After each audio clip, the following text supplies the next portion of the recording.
Tantor Audio, a division of Recorded Books, presents Lena and Ivar by Celeste Barclay, narrated by Paul Woodson. The real lover is the man that can thrill you by kissing your forehead. Marilyn Monroe. Chapter 1. Ivar's eyes swept across the battlefield as the hair on the back of his neck caused his sweat-covered skin to prickle. He took in the overcast skies that didn't match the scorching sun the Norse warriors had experienced during these last weeks in the Mediterranean. The darkened skies matched his current mood as he panted, trying to slow the adrenaline coursing through him after his last engagement with their Arab enemies. He had just slayed an enormous dark-skinned man whose guttural Arab language was still foreign to Ivar Sorenson's Norse ears. As Ivar looked into the dead man's vacant eyes, he watched a crow's reflection fly overhead. Odin's messengers, Hunin and Munin, brought a cheer from Ivar's fellow Norse warriors, who celebrated their victory with praise to their gods. But Ivar couldn't be less interested in prayer as he once again scanned the fallen bodies and those still on their feet, looking for a particular blonde head with a face that possessed the deepest cobalt blue eyes he had ever seen. Ivar's stomach clenched as he searched for Lena Tormudsdottir. "Lena! Lena!" Ivar called out as his heart began to pound with fear unlike any he had experienced in the battle only moments earlier. "Lena!" "Ivar?" Ivar ran in the direction of the voice that he feared he would never hear again. It had never sounded sweeter. He wove through members of his tribe and leaped over the bodies of fallen Arabs and Norsemen, pushing past a group of women to where Lena stood. Disregarding those around him, Ivar pulled Lena into his arms. After a brief glance to reassure himself that she was uninjured, he stroked her cheek and dove in for a searing kiss that brought conversations around them to an abrupt end.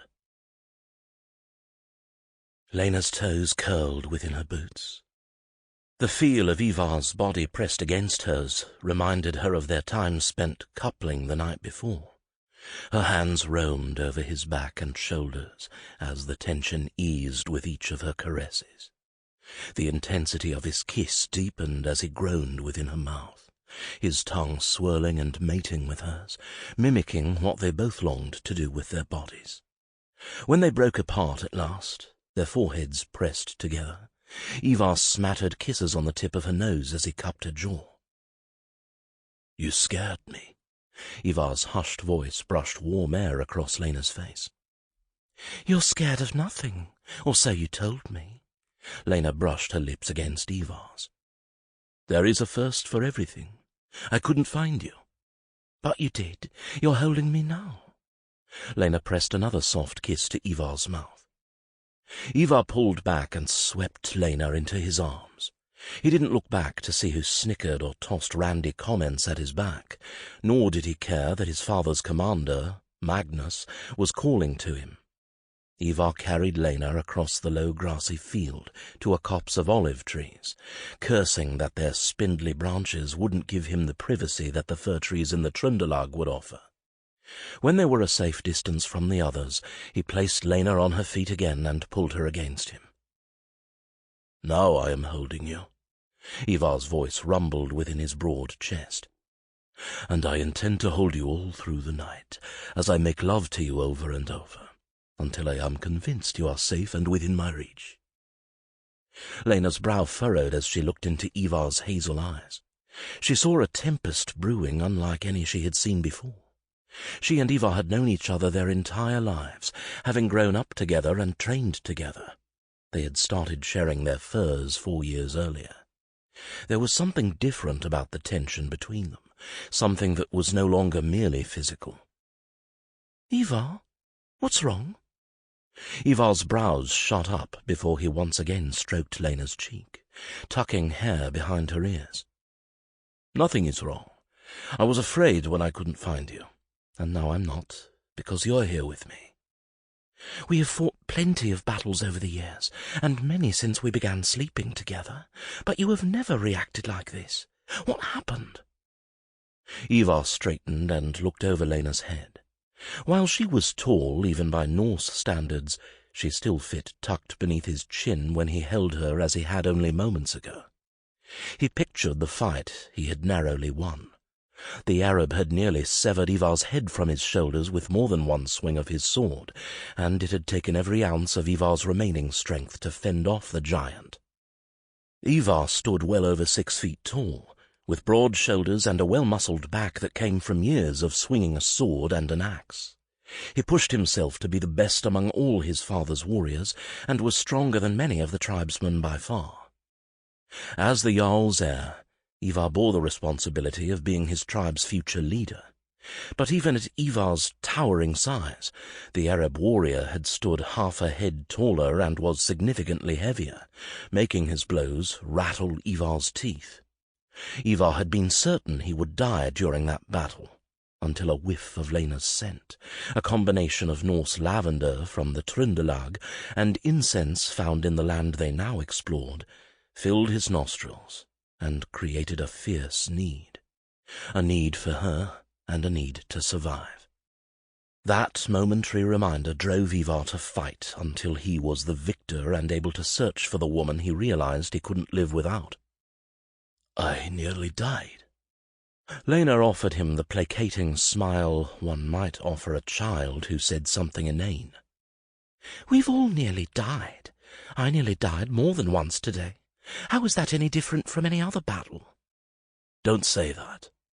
The hoarseness in Ivar's voice gave Lena pause. "Don't ever say that. You can't die." Ivar pulled her against him and tucked her head under his chin as he stroked her hair. Lena paused before stroking her hand over his chest and curling her arm around his waist. "Ivar, what's wrong? You're scaring me." "I thought I would never see you again. First that I would die. Then, when I couldn't see you, I thought you might have—" He finished on a muffled sob.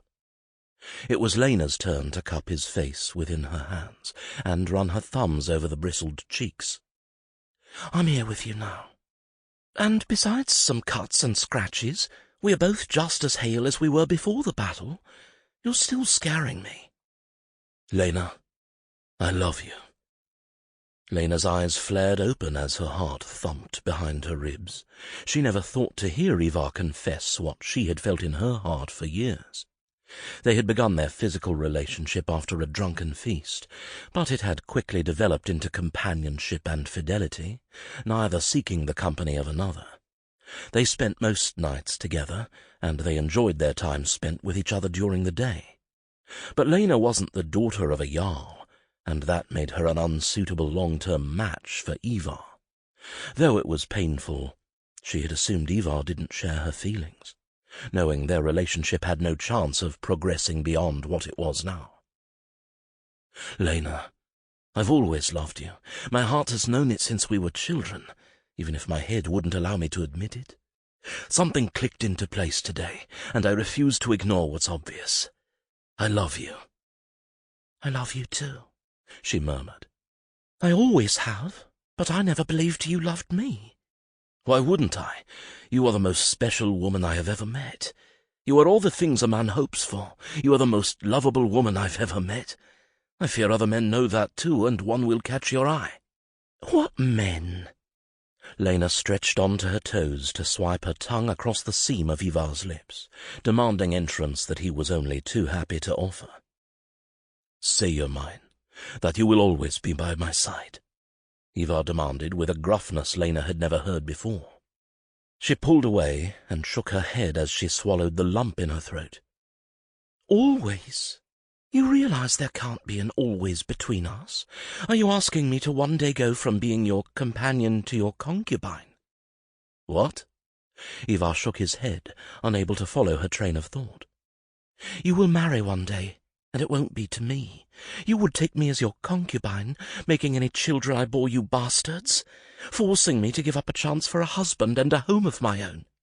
Ivar, I love you, but you would sentence me to a life of longing for what I can't have. A life where you may warm my bed some nights, but another woman claims your home and her rights as your wife. I can't do that. Gods, that would kill me." Lena pushed him away and looked around wildly before running toward the others, leaving Ivar staring after her, confused by her logic. He had intended on proposing, and instead he stood wondering why Lena assumed he meant to make her a concubine. "You're an ass." Ivar spun around to see his best friend Eindridr approaching him. "You're an ass. I bet you probably intended to ask her to marry you, but that's because I probably would have bungled things just as badly. You will be a jarl one day. Your father is going to arrange your marriage, and it won't be to a girl from our homestead. Lena knows that all too well. She's been dreading the day Jarl Soren announces your betrothal. She can only hope to find a man to marry once you leave her. To be your concubine would make her the most hated woman in the village. There are plenty of women already spiteful that she is the only one who warms your bed. You make no sense. Why would anyone hate her if she has a position in my heart and my home?" Eindridr looked at his best friend and shook his mane of sun-bleached hair. He wondered how a man who was a brilliant strategist didn't see how his current strategy would fail. What woman will want to arrive to marry a man already bedding the most beautiful woman in our village? What woman will want to be frou while having to accept that her husband is making love to a woman of common birth? Do you think any of our tribeswomen will side with Lena once you're married? They would be fools to choose her over their future frou. I will convince my father that Lena is the best, the only choice for me. She is more than a pretty face. She has the will and determination, along with the sense, to be a powerful helpmate to me and a leader for our village. She is already a natural leader among the shield maidens. But she brings no alliance. She brings little dowry. In your father's eyes, she brings nothing but my happiness. And since when did that matter? You will rule this tribe one day. Your happiness is nothing compared to the safety and prosperity of the entire homestead." Ivar bit his tongue, as disagreeing with Eindridr was pointless. His friend and the second-in-command of Ivar's division of warriors was correct. No one, especially his father, would consider his happiness as a factor when arranging a marriage. However, Ivar knew that a happy jarl made for a successful jarl. His grandfather had been devoted to his grandmother. They had an arranged marriage, but they had fallen in love, and their partnership made his tribe prosperous after decades of struggle against neighbors. His father and mother also had an arranged marriage, and barely tolerated being in the same longhouse, let alone the same room. Their discord affected the entire tribe. The men sided with his father, and the women took his mother's side. It caused arguments within many families, and the unwillingness to forgive one another for causing the friction festered between his parents. The discord was well known among their allies and enemies, and their enemies often used it against them during raids. His parents had played him against one another throughout his childhood, and the moment Ivar was old enough, he escaped to raid foreign lands. He captained their fleet each year, and fled the moment the fjord thawed enough for the hulls of their longboats to cut through the ice. We both know that a happy home sets the tone for the entire tribe. We already have alliances with the neighbors who matter, Ivar observed. And a few of them are excited to fight on our side, Eindridr agreed. My mother and father have worked hard to keep those alliances, despite how they bicker with each other. And it will be your doing that undoes that. Ivar grumbled as he looked to where Lena now stood, talking to other shield maidens, her back to him. Ivar, you must realize your father will try to arrange a marriage with Inga Thorsdottir. Her brother Ragnvold will make a powerful ally when you and he inherit your jarldoms. Ivar's stomach dropped. He knew Eindridr was right, but he dreaded the notion of being married to Inga. She had an even more sour disposition than his own mother, and there was something that always put him on edge. He didn't trust the woman. Gods help me and us if that's true. That woman has an evil within her, I can't tell what it is, but I have a strong feeling that she will be our downfall, or will be a catalyst to whoever tries to destroy us. I won't marry her. You more than likely will. Who are you to stand up to your father? Unless he dies before you wed, you have no say. Ivar had no chance to respond, as a clap of thunder roared through the air and the clouds opened, dropping sheets of rain on the battlefield. The storm matched Ivar's mood, as though Thor read his mind. Lena watched Ivar's approach as she pushed her sopping hair away from her eyes. She ran from Ivar, because the pain of thinking of him with another woman, a wife, always stole her breath away. They avoided discussing the future with a tacit understanding that there wasn't one between them. Their relationship would run its course, and one day a bride would arrive for Ivar. As the former companion of the future jarl, Lena stood a strong chance of finding a husband when she was ready. No man would approach her now, but once Ivar moved on, she would be a desirable mate because of her looks and her former status. It didn't mean the future wasn't a constant thought. She recognized that they were both of an age to marry, and she had heard the rumors that Jarl Soren had already been making inquiries with neighboring tribes to find his son a bride. Their conversation that day made Lena run from Ivar in part because it felt impossible to look at him as the pain ripped through her, and in part because she was certain she would be ill. She had to run to avoid heaving across his boots. The bile still rose in her throat each time his declaration of love echoed in her ears. She wanted to shake her head until the sound fell out, but she knew that was impossible. Instead, it left her with the memory of how her heart had soared, only to crash seconds later, and the relief, then the crushing regret, of confessing her own feelings. She knew Ivar, and she knew their conversation wasn't over. He would try to convince her that he controlled their fate, but she knew he had no more say in the gods' plans than she did. Odin and Freya would decide who he should wed to maintain the power that their tribe had built through bloodshed and hard work. She might be lucky if Freya remembered to look down upon her and offer her a future with another man, a man she was unable to picture and didn't want. "Lena!" Ivar slowed his pace as though he were creeping toward an injured animal, and in that moment Lena felt wild and trapped. "Lena, wait. Don't run from me again. We don't need to speak of what we already said. I would enjoy your company simply because I'm relieved we both survived." Lena looked around as other warriors searched for the dead members of their tribe. A funeral pyre was already being constructed, and in the distance Lena saw where they would camp for the night. The day wasn't even halfway over, and there was plenty of work to do despite everyone's battle exhaustion. "Help me then. I need to look for women who travelled without family.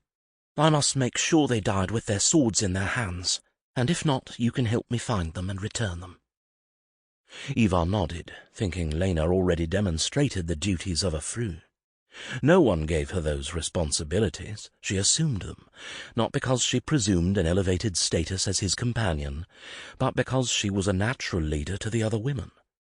If only his father would acknowledge what others understood, and if only he would recognize that no one would be a greater helpmate than Lena. Inga certainly wouldn't. She had never trained as a shield maiden and had no interest in doing so. Her parents pampered and spoiled her. He failed to see her journeying with him, nor could he imagine her leading a defense if their homestead was raided while he was away. He saw her cowering in fear and defeat. She would probably open the gates to the enemy to avoid being attacked. The only thing he pictured her defending was herself, if any man tried to violate her. Granted, the moment she opened her mouth and her nasal tones seeped into a man's ears, he would gladly forgo rotting with her. "Which direction do we start?" Ivar would follow Lena's instructions and do what he could. He trusted her decisions implicitly, and he would complete any task if it kept him in Lena's company. They spent the next several hours working with the other members of the tribe as they sifted through the fallen bodies to find their fellow Norse warriors and searched for the lost weapons. Men and women carried the bodies to the funeral pyre, laying weapons against chests with arms crossed over them. They piled the bodies of the enemy as far from the camp as possible. They would leave them to the animals, or any of their enemy who returned once they left in the morning. Ivar and Lena stood together as the pyre burned and the Norse bid farewell to the fallen. Some would venture to Valhalla and others to Folkwanger. Those that the Valkyries selected would feast with Odin in the Great Hall, and some would find peace with Freyja in her realm. The keening sounds of women's voices as they sang the songs of the dead filled the air, as the rain continued as a drizzle. The sombre and grey weather matched the crowd's mood. Sparks flew from the fire, and some parts blazed blue where the metal from the weapons melted. Ivar's fingers entwined with Lena's as he squeezed her hand.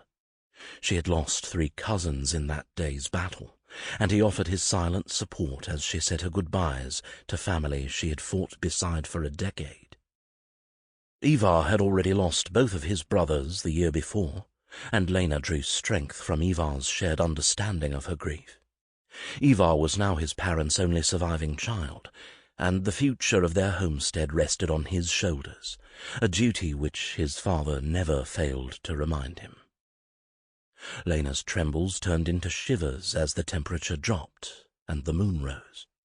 Ivar wasn't sure if Lena would acquiesce, but she allowed him to draw her into the circle of his arms. "Come," he murmured near her ear. Ivar led Lena to where he had laid their bedrolls earlier. He eased her to the ground and sought hot food for their supper. They ate in silence as Lena stared into the fire, her thoughts a jumble of grief, both for her family and for the future she wouldn't have. Once they finished eating, Ivar took Lena's hand again and led her into the copse of trees. "Let me ease your mind, if only for a little while," Ivar whispered. Lena looked into the hazel eyes she knew so well and nodded. She longed for the escape only Ivar offered. They came of age together and were the other's first, and thus far, only lover. Once they moved past the initial awe and wonderment of joining, their coupling had the fierce need as it did from the very beginning, but they were slower, savouring each time together. Ivar had proven to be a giving and considerate lover, and Lena had proven adventurous and caring.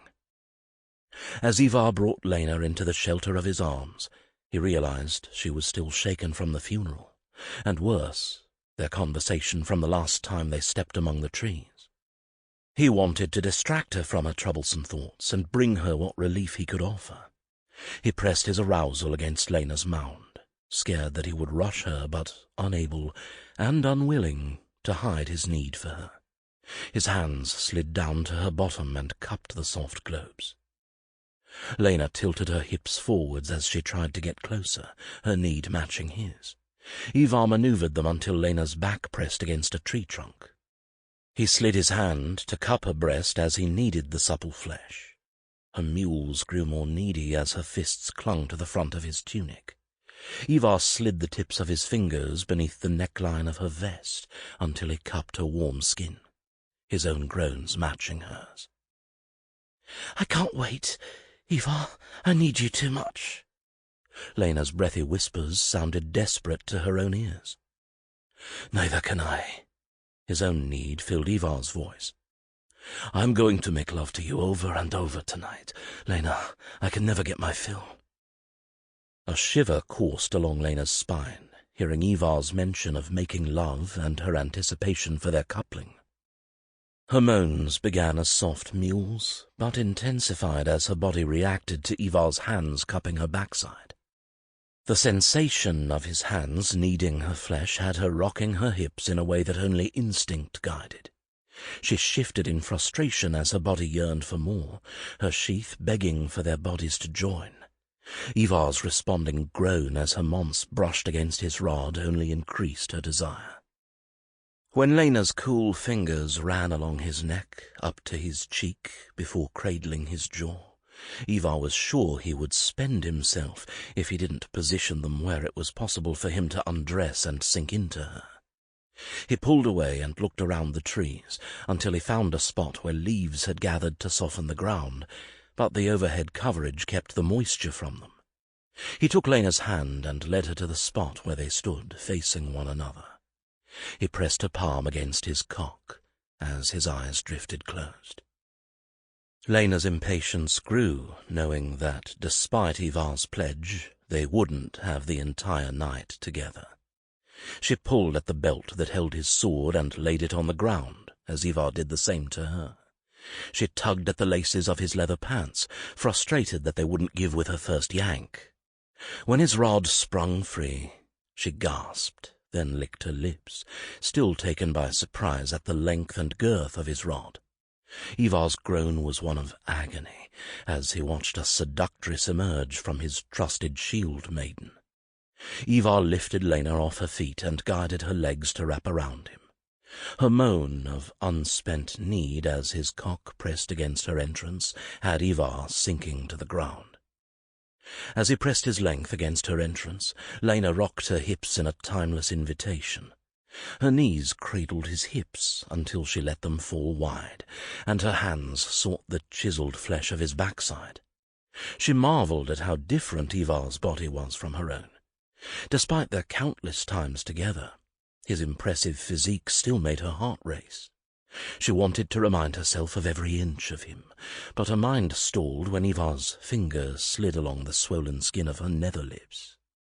A moan escaped before she stifled it, but Ivar's responding growl reminded her that he enjoyed knowing he aroused her. As he dipped a finger into her dewy sheath, she rocked her hips again. Ivar pressed his finger into her, and her shudder of longing and her nails biting into his back told him she was ready for more. He slid a second finger into her and began to work her heated flesh. He stretched her as he stroked her inner walls, and his thumb found the hidden pearl that would push her over the edge. She grasped his face and lifted hers to bring their mouths together. She pressed her tongue against his lips, inviting his tongue to duel with hers. They went back and forth, each giving and taking. Lena experienced a tightening low in her belly as a wave of sensation built. When it cascaded throughout her, and she moaned her first release, Ivar withdrew his fingers and surged forward, impaling her with his length. Their bodies moved together with a familiarity born from sharing their love and bodies for 4 years. There was no future to think about, only the present, as they both crested and crashed over the edge.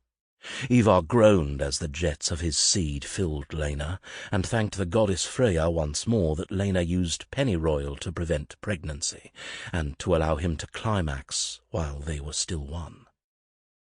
They held one another, still joined, until Ivar's body no longer cooperated with his mind or his heart. He rolled to Lena's side and pulled her body flush to his. She wiggled until she pressed as close to him as they had been only minutes ago, but this time for comfort rather than for release.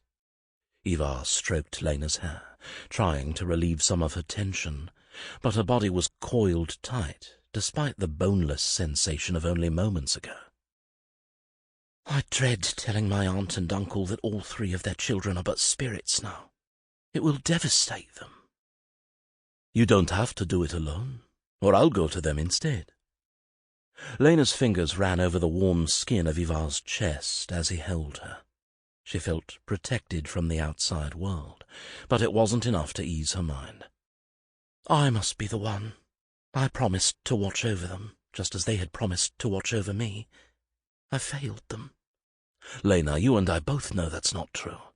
And your aunt and uncle understand what a battle is like. Your uncle has fought in them, and your aunt has seen the outcome. There is no way to watch over anyone other than the person who fights alongside you." Ivar drew a ragged breath as he thought of searching for Lena earlier. "Even I lost track of you, and we began the battle together." A tremor raced through Ivar as his body confessed his fear. Lena came up on her elbow as she cupped Ivar's jaw. "Ivar, you know that wasn't your fault, don't you?" It had terrified her when she couldn't spot Ivar as the fighting drew them further apart. They had fought alongside one another for years. Eindrida fought at Ivar's back, while Lena and at least one other shield maiden fought along their flanks. The Arabs were skilled in drawing them apart and forcing each Norse warrior to fight. Sample complete. Ready to continue?